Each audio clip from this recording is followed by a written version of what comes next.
What happens when royal entitlement meets daytime television reality?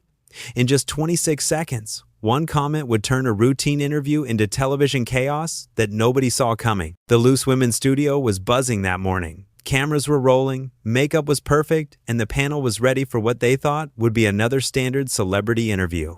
Denise Welch sat confidently in her usual spot, her years of experience handling difficult guests, making her the perfect choice to lead this particular segment. But nobody could have predicted what was about to unfold. Meghan Markle had arrived at the studio with an air of expectation that immediately put the production team on edge. From the moment she walked through those doors, it was clear this wasn't going to be the gentle, softball interview her team had arranged. The tension was palpable even before the cameras started rolling. Denise welcomed her with professional warmth, but there was something in Meghan's demeanor that suggested she had her own agenda for this appearance. The first few minutes went smoothly enough, with standard questions about her latest projects and life in general. "So Meghan," Denise began with her trademark directness, "you've been quite vocal about privacy lately, yet here you are on daytime television. How do you square that circle for our viewers who might be confused by the mixed messages?" The question hit like a lightning bolt. You could see Meghan's entire expression change in real time. Her smile faltered, her shoulders tensed, and for just a moment, the mask slipped completely. "Excuse me," Meghan's voice carried a sharp edge that hadn't been there seconds before. "Mixed messages? I think you might want to be more careful with how you phrase your questions, Denise." The studio fell silent. Even the camera operators seemed to sense something significant was happening. Denise, ever the professional, didn't back down. She'd been doing this job for decades and wasn't about to be intimidated by anyone, royal connections or not. "I'm just asking what our viewers are thinking," Denise replied calmly. "You've spoken extensively about wanting privacy for your family, but you're also very much in the public eye by choice. It's a fair question." "Fair?" Meghan's laugh was cold and calculating. "What's fair is being treated with the respect I deserve. I didn't come here to be attacked by someone who clearly doesn't understand the complexities of my situation." The other panelists exchanged glances. This was escalating far beyond what anyone had expected. Denise maintained her composure, but you could see her processing what was happening and deciding how to handle it. "Nobody's attacking you, Meghan. This is a talk show. We ask questions. That's literally what we do here." "Don't patronize me," Meghan snapped, her voice rising. "I know exactly what this is. You brought me here under false pretenses, promising a respectful interview, and instead you're trying to ambush me with gotcha questions." The tension in the studio was now impossible to ignore. Producers in the control room were frantically deciding whether to go to commercial break. But this was live television. There was no stopping what was unfolding. Denise leaned forward slightly, her voice remaining steady despite the chaos erupting in front of her. "Meghan, I think you might be overreacting here. The question about privacy isn't an attack. It's something people genuinely wonder about. We're trying to help you explain your position." "Overreacting?" Meghan's eyes flashed dangerously. "You think I'm overreacting? Do you have any idea what I deal with on a daily basis? The scrutiny, the judgment, the constant questioning of my every move? We all deal with scrutiny in this business," Denise responded, her patience beginning to show signs of strain. "That's part of being in the public eye. You can't have it both ways, wanting the platform and the attention when it suits you, but crying foul when people ask legitimate questions." That comment was the spark that lit the fuse. Meghan's face contorted with rage, and everyone in the studio knew they were about to witness something unprecedented. "How dare you," she hissed, pointing directly at Denise.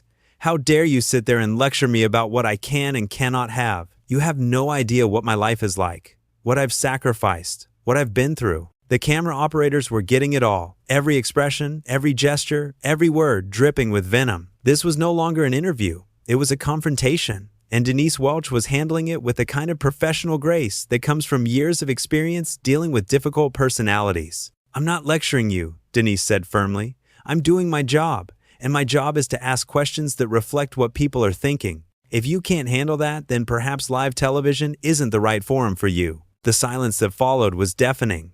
Meghan stared at Denise with undisguised fury, while Denise stared back with calm determination. The battle lines had been drawn, and everyone watching knew this was about to get much worse. "Perhaps," Meghan said slowly, her voice dripping with contempt, "you should remember who you're talking to, And that's when Denise Welch showed exactly why she'd become one of daytime television's most respected hosts. Denise looked directly into Meghan's eyes and delivered the response that would become legendary in daytime television history. "I remember exactly who I'm talking to," Denise said with ice-cold precision. "I'm talking to a guest on my show who seems to think she's above being asked basic questions. And that's not how this works." The words hit Meghan like a physical blow. Her mouth opened and closed several times as she processed what had just been said to her. Nobody, absolutely nobody, had spoken to her like that in years. The entitlement that had been building throughout the interview finally erupted like a volcano. "Your show?" Meghan's voice was shaking with rage now. "This isn't your show, Denise. This is a panel show, and last time I checked, you're just one voice among many. Don't let whatever small amount of fame you think you have go to your head." The other panelists sat in stunned silence. They'd witnessed heated exchanges before, but nothing like this. The personal nature of the attacks was crossing every line of professional television conduct. Denise remained remarkably calm, which only seemed to infuriate Meghan more. "You're absolutely right. It is a panel show," she said evenly. "But right now, I'm the one asking the questions, and you're the one who's supposed to be answering them. That's how interviews work. Don't you dare talk down to me like I'm some nobody who doesn't understand how television works," Meghan snarled. "I've been on more high-profile shows than you could ever dream of. I've sat with Oprah. I've been interviewed by the biggest names in media, and not one of them has treated me with this level of disrespect. And yet, here you are," Denise replied smoothly, "on a daytime talk show in Britain, acting like you're too important for the format. If you want softball questions and people bowing down to you, maybe you should stick to those high-profile interviews you mentioned." The comeback was brutal in its simplicity and accuracy. Meghan's face went through a range of emotions, from shock to humiliation to pure fury. She clearly wasn't used to anyone standing up to her, let alone doing it so effectively on live television. "You know what your problem is, Denise?" Meghan's voice was now dangerously quiet. "You're jealous. You're stuck on this little daytime show, dealing with minor celebrities and local politicians, while I've lived a life you could never imagine. You've never been royal, you've never had real influence, and you never will." The studio gasped audibly. Even the camera crew was taken aback by the viciousness of the personal attack. But Denise Welch had been in this business long enough to handle much worse than an entitled celebrity having a meltdown. "You're right," Denise said with a slight smile. "I've never been royal. And you know what? I've never stopped being royal either, because I was never royal to begin with. I'm just a working television presenter who does her job professionally, which apparently is more than can be said for some people." The comeback was perfect. It acknowledged Meghan's point while completely undermining it at the same time. The implication was clear. Meghan was no longer royal either, and her behavior was proving exactly why. "How dare you?" Meghan whispered, her composure completely shattered now. "How dare you minimize what I've been through, what I've achieved? Do you have any idea what it's like to marry into the most famous family in the world? To have every move scrutinized, every word analyzed?" "Actually," said one of the other panelists, finally finding her voice, "we all deal with public scrutiny here. That's part of being on television. The difference is most of us don't act like martyrs about it." Meghan whipped around to face the new speaker, her eyes blazing. "Martyrs? Martyrs? You think dealing with racist press coverage and family betrayal makes someone a martyr? You think having to give up your entire life and identity makes you a martyr? Nobody forced you to do any of that," Denise interjected quietly. "Those were your choices. And now you want to blame everyone else for the consequences of your own decisions." The observation cut deep because it was undeniably true. Meghan had made choices, and now she was angry that those choices came with consequences she didn't like. But instead of accepting responsibility, she was lashing out at anyone who dared to point out the obvious contradictions in her behavior. "My choices?" Meghan's voice was getting higher and more hysterical. "You think I chose to be hounded by the media? You think I chose to have my family turn against me? You think I chose to be driven out of the country I tried to serve? You chose to do explosive interviews criticizing your in-laws," Denise replied matter-of-factly. "You chose to sign lucrative media deals while complaining about privacy. You chose to move to America and then spend your time talking about Britain. Those were all choices." The logic was unassailable, and Meghan knew it. Her argument was falling apart under the weight of basic facts, and her frustration was becoming more obvious with every passing second. "You don't understand anything," she said desperately. "You sit there in your comfortable little world, judging people who have actually lived through real hardship, real challenges. What's the hardest thing you've ever had to deal with, Denise? A difficult interview guest? The hardest thing I've ever had to deal with, Denise said slowly, was losing my son to mental health struggles while maintaining a career in the public eye. But I didn't turn that into a media circus. I dealt with it privately, like most normal people do with their problems. The response was devastating. It put Meghan's complaints into perspective and highlighted the difference between real tragedy and manufactured drama. The silence that followed was thick with tension and embarrassment. Meghan's face went completely white. She had just been checkmated by someone she clearly considered beneath her, and the reality of it was sinking in fast. The personal tragedy that Denise had referenced put all of Meghan's complaints into stark perspective, and everyone in the studio could feel the shift in power dynamics. "That's completely different," Meghan stammered, clearly scrambling for any way to regain control of the narrative. "Your situation has nothing to do with what I went through. You can't compare private family matters to systematic institutional racism and abuse." "You're right," Denise said calmly. "I can't compare them because I handled my private matters privately. I didn't turn my family's pain into a global media spectacle for profit." The words landed like hammer blows. Each sentence was precise, measured, and absolutely devastating. Meghan was being systematically dismantled by a professional who knew exactly how to expose the contradictions in her position without ever raising her voice or losing her composure. "Profit?" Meghan's voice cracked slightly. "You think I did this for profit? Everything I've done has been about speaking truth to power, about standing up for what's right, about protecting my family." "By doing paid interviews criticizing your husband's family on global television?" another panelist asked incredulously. "By signing multi-million-dollar deals with streaming platforms while complaining about privacy invasion? That's protecting your family?" Meghan turned to face this new challenger, her movements becoming increasingly erratic and desperate. "You don't understand the pressures we were under. We had no choice but to speak out. We were being destroyed by lies and we had to defend ourselves." "But you weren't defending yourselves," Denise observed quietly. "You were attacking other people. There's a difference between defense and offense.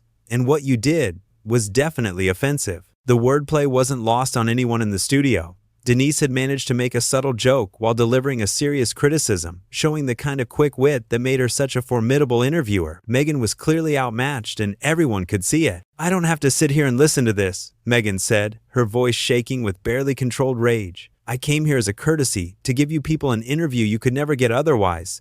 And this is how you treat me? This is how you repay that generosity?" "Generosity?" Denise raised an eyebrow. "You came here to promote your latest project, just like every other celebrity guest we have. Nobody forced you to be here, and nobody owes you special treatment because of who you used to be married to." The phrase, "who you used to be married to," was particularly cutting because it reminded everyone that Meghan's royal status was in the past. She was now just another celebrity, trying to stay relevant, and her behavior was making that fact painfully obvious. "Used to be?"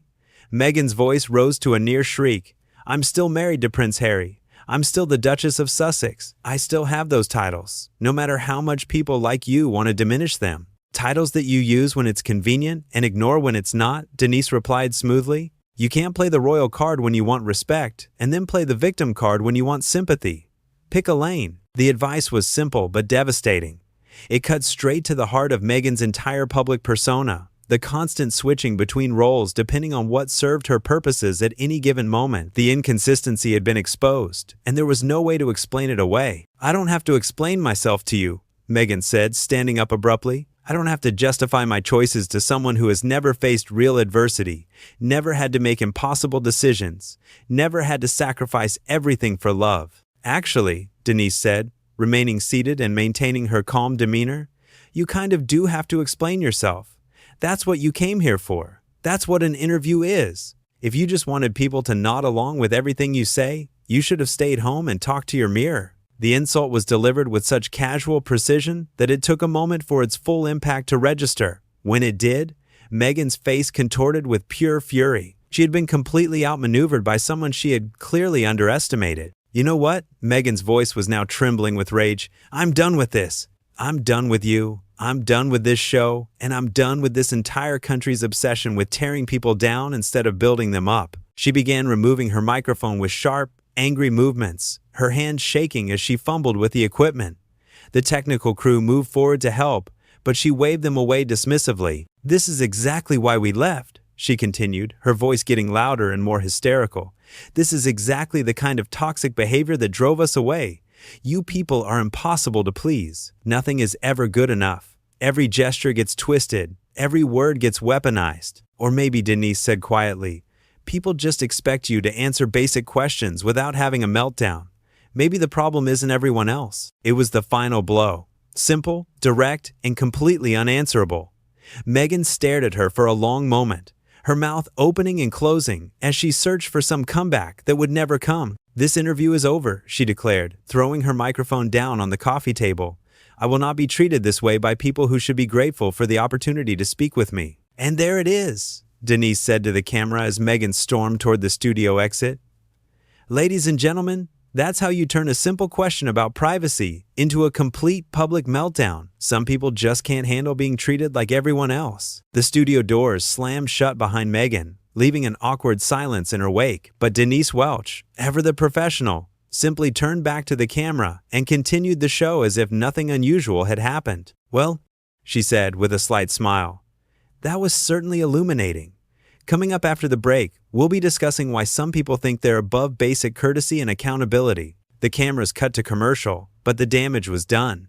In just over 20 minutes, Meghan had managed to destroy her own credibility, confirm every negative stereotype about her behavior, and hand Denise Welch one of the most talked about interviews in daytime television history. It was a masterclass in how not to handle media scrutiny, delivered by someone who should have known better, and Denise Welch had orchestrated it all with nothing more than professionalism, persistence, and the kind of journalistic integrity that refuses to be intimidated by manufactured outrage. The aftermath in the studio was electric. Everyone knew they had just witnessed something extraordinary, something that would be replayed and analyzed for years to come. Denise had faced down entitlement and won, using nothing but facts, logic, and unshakable composure. Sometimes the best way to expose someone's true character is simply to ask them honest questions and let them reveal themselves. And that's exactly what happened here.